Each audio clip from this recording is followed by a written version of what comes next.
محرم 7 ہجری میں رسول اللہ صلی اللہ علیہ وسلم نے خیبر کا قصد فرمایا۔ اس موقع پر ان لوگوں نے بھی اجازت مانگی جو حدیبیہ کے موقع پر پیچھے رہ گئے تھے۔ آپ نے اعلان فرمایا، میرے ساتھ وہی روانہ ہو جسے جہاد کی خواہش ہو، رہا مال غنیمت تو اس میں سے کچھ نہیں ملے گا۔ اس کے نتیجے میں آپ کے ساتھ بیت رضوان والے 1400 اصحاب ہی روانہ ہوئے۔ آپ نے مدینے کا انتظام سبا عرفتہ بن غفاری رضی اللہ عنہ کو سونپا، پھر خیبر جانے والے جانے پہچانے راستے پر چل پڑے۔ قریباً نصف راستہ طے کرنے کے بعد آپ نے ایک دوسرا راستہ اختیار فرمایا جو ملک شام کی جانب سے خیبر پہنچاتا تھا۔ اس سے آپ کا مقصد یہ تھا کہ یہودیوں کے لیے ملک شام کی طرف بھاگنے کا راستہ بند کر دیں۔ آپ نے سفر کی آخری رات خیبر کے پاس گزاری، مگر یہودی بے خبر رہے۔ پھر فجر کی نماز اندھیرے میں پڑھی اور سوار ہو کر خیبر کا رخ کیا۔ ادھر یہود بے خبری میں اپنے پھاوڑے اور ٹوکریاں وغیرہ لے کر اپنی زمینوں کی طرف نکلے۔ انہوں نے اچانک لشکر کو سامنے دیکھا تو چیختے ہوئے بھاگے۔ اللہ کی قسم، محمد لشکر سمیت آ گئے۔ نبی صلی اللہ علیہ وسلم نے فرمایا، اللہ اکبر، خیبر تباہ ہوا۔ جب ہم کسی قوم کے میدان میں اتر پڑتے ہیں تو ڈرائے ہوئے لوگوں کی صبح بری ہو جاتی ہے۔ خیبر مدینہ منورہ سے 171 کلومیٹر شمال میں واقع ہے۔ اس وقت اس کی آبادی 3 حصوں میں بٹی ہوئی تھی، ایک نطات، دوسرے قتیبہ اور تیسرے شق۔ نطات میں 3 قلعے تھے، حصن نائم، حصن صعب بن معاذ اور حصن قلعہ زبیر۔ شق میں 2 قلعے تھے، حصن ابی اور حصن نزار۔ اور قتیبہ میں 3 قلعے تھے، حصن قموس، حصن وتیح، حصن سلالم۔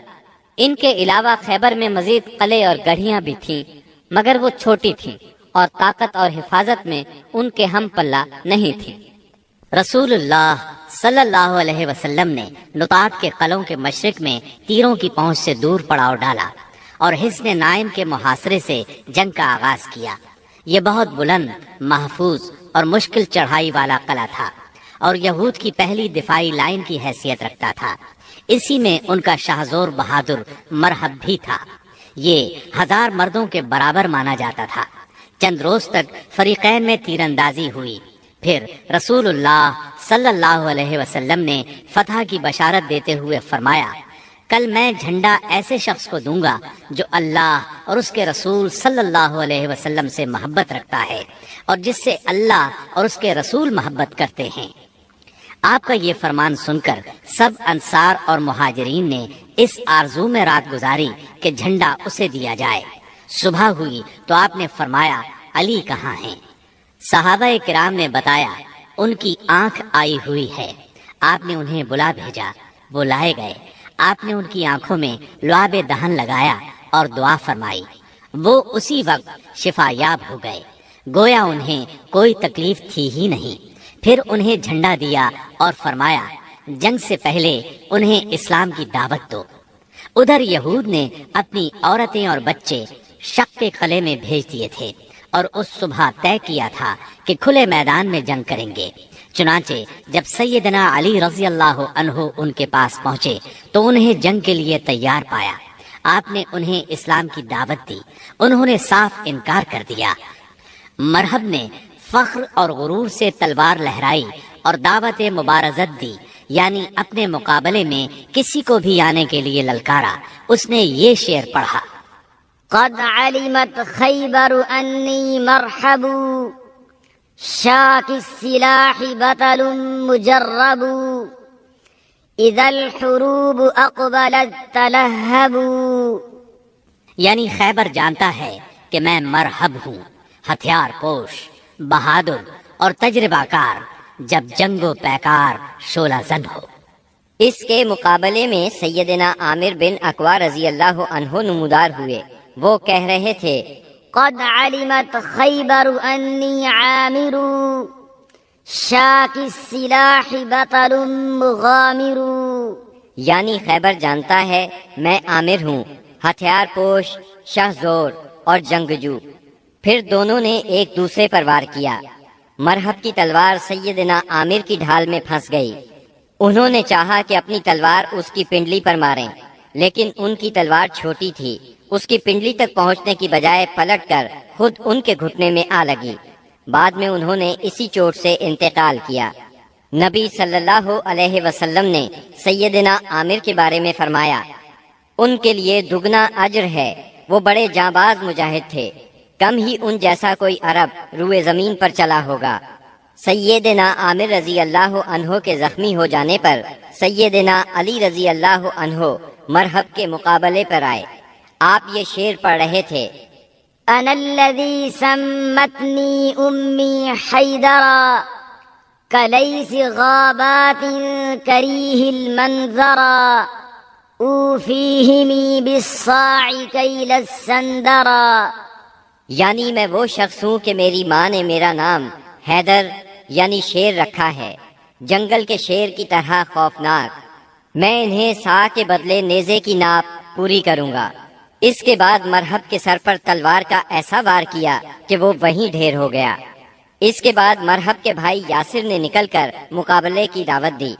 اس کے مقابلے میں سیدنا زبیر بن عوام نکلے اور اسے اس کے بھائی کے پاس پہنچا دیا۔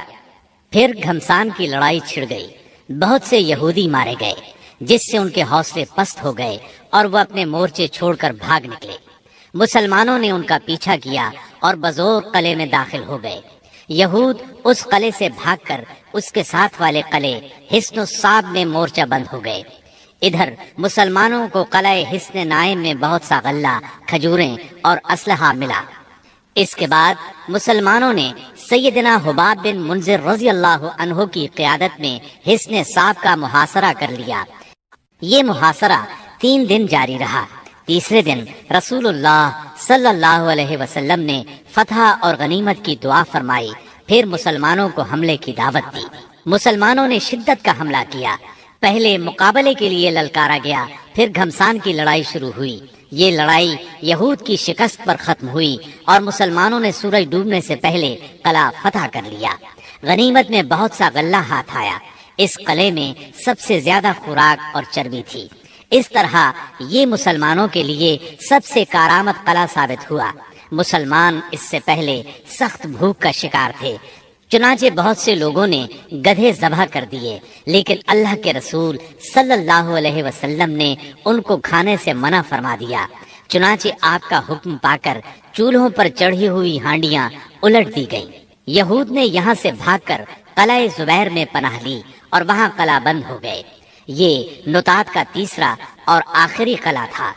مسلمانوں نے آگے بڑھ کر اس کا بھی محاصرہ کر لیا۔ چوتھے دن ایک یہودی نے آ کر پانی کی بعض نالیوں کی نشاندہی کر دی۔ ان سے یہود پانی پیا کرتے تھے، چنانچہ مسلمانوں نے یہ نالیاں کاٹ دی۔ اس پر یہود نے باہر نکل کر سخت لڑائی کی، لیکن شکست کھا کر شک کی طرف پسپا ہو گئے اور حصن ابی میں قلعہ بند ہو گئے۔ مسلمانوں نے ان کا تعاقب کیا اور وہاں بھی ان کا محاصرہ کر لیا، چنانچہ وہ نہایت سخت لڑائی کے لیے تیار ہو کر نکلے۔ ان کے ایک بہادر نے نکل کر مقابلے کی دعوت دی اور مارا گیا۔ پھر دوسرا نکلا اور وہ بھی مارا گیا۔ اسے سیدنا ابو دجانہ سماک بن خراشان انصاری رضی اللہ عنہ نے قتل کیا، اور اسے قتل کرتے ہی وہ تیزی سے قلعے میں جا گھسے۔ ان کے ساتھ ہی اور مسلمان بھی داخل ہو گئے۔ کچھ دیر تک قلعے کے اندر لڑائی جاری رہی، پھر یہود نے راہ فرار اختیار کی اور اس علاقے کے سب سے آخری قلعے حصن نزار میں قلعہ بند ہو گئے۔ مسلمانوں کو حصن ابی سے بہت سا مال غنیمت ہاتھ آیا۔ مسلمان اب حصن نزار کی طرف بڑھے اور اس کا محاصرہ کر لیا۔ یہ قلعہ پہاڑ کی چوٹی پر تھا اور وہاں پہنچنے کی کوئی صورت نہیں تھی۔ یہودیوں نے یہاں اپنی حفاظت کا زبردست انتظام کر رکھا تھا۔ انہیں یقین تھا کہ اس قلعے میں مسلمان داخل نہیں ہو سکیں گے، اس لیے انہوں نے اس قلعے میں عورتوں اور بچوں سمیت قیام کیا۔ تیر اور پتھر برسا کر سخت جوابی کارروائی کی۔ جواب میں مسلمانوں نے بھی منجنیق نصب کر کے اس قلعے پر پتھروں کی بارش شروع کر دی۔ اس سے ان کے دلوں پر رعب چھا گیا اور وہ کوئی قابل ذکر سختی برداشت کیے بغیر قتیبہ کے علاقے کی طرف بھاگ نکلے۔ مسلمانوں کو اس قلعے سے تانبے اور مٹی کے برتن ملے۔ ان کے بارے میں رسول اللہ صلی اللہ علیہ وسلم نے فرمایا، ان کو دھو لو اور ان میں کھانا پکاؤ۔ اس کے بعد مسلمان قلعہ قموس کی طرف بڑھے۔ یہ قتیبہ کا پہلا قلعہ تھا۔ 14 یا 20 دن تک اس کا محاصرہ جاری رہا۔ اس کے بعد یہود نے پناہ طلب کر لی۔ یہ بھی کہا جاتا ہے کہ انہوں نے پناہ طلب نہیں کی تھی، مسلمانوں نے لڑ کر فتح کیا اور یہود باقی 2 قلعوں وتیح اور سلالم کی طرف بھاگے۔ لیکن جب مسلمانوں نے ان کے محاصرے کے لیے پیش قدمی کی تو یہود نے اس شرط پر امان طلب کر لی کہ وہ عورتوں اور بچوں سمیت خیبر کی سرزمین سے جلا وطن ہو جائیں گے۔ رسول اللہ صلی اللہ علیہ وسلم نے یہ شرط مان لی اور آپ نے یہ بھی اجازت دی کہ سونے، چاندی، گھوڑے اور ہتھیاروں کے علاوہ وہ اپنی سواریوں پر جو کچھ اور جتنا کچھ لاد سکتے ہیں لے جائیں، اور اگر کچھ چھپایا تو ذمہ ختم سمجھا جائے گا۔ اس کے بعد انہوں نے باقی 3 قلعے مسلمانوں کے حوالے کر دیے۔ مسلمانوں کو 100 زرہیں، 400 تلواریں، 1000 نیزے اور 500 عربی کمانیں ہاتھ آئیں۔ ان چیزوں کے علاوہ تورات کے کچھ صحیفے بھی ملے، لیکن یہ مانگنے والوں کو واپس دے دیے گئے۔ کنانہ ابن ابل حقیق اور اس کے بھائی نے بدعہدی کی اور بہت سا سونا چاندی اور جواہرات چھپا دیے، لہٰذا ان سے ذمہ ختم ہو گیا اور بدعہدی کی سزا میں ان دونوں کو قتل کر دیا گیا۔ حیی بن اخطب کی صاحبزادی سیدہ صفیہ کنانہ کے نکاح میں تھیں، انہیں قیدیوں میں داخل کر لیا گیا۔ اس غزوے میں کل 93 یہودی مارے گئے، جبکہ مسلمان 15 کے قریب شہید ہوئے۔ سیدنا عمرو بن امیہ زمری رسول اللہ صلی اللہ علیہ وسلم کا خط لے کر نجاشی کے پاس گئے تھے۔ جب وہ حبشہ کے مہاجرین کو ساتھ لے کر واپس ہوئے تو ان میں سے ایک جماعت نے خیبر کا رخ کیا، جس میں سیدنا ابو موسیٰ اشعری اور جعفر بن ابی طالب رضی اللہ عنہما بھی تھے۔ یہ لوگ رسول اللہ صلی اللہ علیہ وسلم کے پاس پہنچے تو خیبر فتح ہو چکا تھا، لیکن ابھی مال غنیمت تقسیم نہیں ہوا تھا۔ نبی کریم صلی اللہ علیہ وسلم نے سیدنا جعفر رضی اللہ عنہ کو بوسہ دیا اور فرمایا، اللہ کی قسم میں نہیں جانتا کہ مجھے کس بات کی زیادہ خوشی ہے، خیبر کی فتح کی یا جعفر کی آمد کی۔ پھر جب مال تقسیم فرمایا تو انہیں بھی مال غنیمت میں سے حصہ دیا۔ سیدہ صفیہ بنت حیی بن اخطب کو جب قیدیوں میں شامل کیا گیا تو انہیں رسول اللہ صلی اللہ علیہ وسلم کی اجازت سے دحیہ بن خلیفہ کلبی رضی اللہ عنہ نے لے لیا، لیکن صحابہ کرام نے آ کر عرض کیا، اے اللہ کے رسول صلی اللہ علیہ وسلم، صفیہ صرف آپ کے شایان شان ہیں، وہ بنو قریظہ اور بنو نذیر کی سردار ہیں۔ اس پر رسول اللہ صلی اللہ علیہ وسلم نے انہیں بلایا اور اسلام کی دعوت دی۔ انہوں نے اسلام قبول کیا۔ اس پر آپ نے انہیں آزاد کر دیا، انہیں نکاح کی پیشکش کی۔ ان کے منظور کرنے پر آپ نے ان سے شادی کر لی اور ان کی آزادی ہی کو ان کا مہر قرار دیا اور انہیں عورتوں کے حوالے کر دیا۔ جب خیبر اور وادی القریٰ فتح ہو گئے، فدق اور تیماء کے باشندوں نے اطاعت قبول کر لی تو آپ نے مدینہ واپسی کی راہ اختیار فرمائی۔ راستے میں سیدہ صفیہ رضی اللہ عنہا کی رخصتی عمل میں آئی۔ دوسری صبح آپ نے کھجور، گھی اور پنیر کا ولیمہ کھلایا اور 3 روز شب عروسی کے طور پر ان کے ساتھ قیام فرمایا، پھر روانہ ہوئے۔ سفر 7 ہجری کے آخر یا ربیع الاول 7 ہجری کے اوائل میں مدینہ منورہ تشریف لائے۔ خیبر سے مدینہ آ کر رسول اللہ صلی اللہ علیہ وسلم مطمئن ہو گئے تھے کہ اطلاع ملی، بنو انمار، ثعلبہ اور محارب کے بدو جمع ہو رہے ہیں۔ آپ نے مدینہ منورہ کا انتظام سیدنا عثمان بن عفان رضی اللہ عنہ کو سونپا، 700 صحابہ کو ساتھ لیا اور 2 دن کے فاصلے پر واقع مقام نخل کا رخ کیا۔ وہاں بنو غطفان کی ایک جمعیت سے آمنا سامنا ہوا۔ دونوں فریق ایک دوسرے کے سامنے آئے لیکن جنگ نہ ہوئی۔ نماز کی اقامت ہوئی تو نبی صلی اللہ علیہ وسلم نے مسلمانوں کو صلاۃ خوف پڑھائی، یعنی پہلے ایک گروہ کو 2 رکعت نماز پڑھائی، پھر وہ لوگ پیچھے چلے گئے تو دوسرے گروہ کو 2 رکعت نماز پڑھائی۔ اس طرح آپ کی 4 رکعت نماز ہوئی اور لشکر کی 2 رکعت۔ یہی صلاۃ خوف ہے۔ اس کی اور بھی کئی صورتیں ہیں، احادیث میں وضاحت موجود ہے۔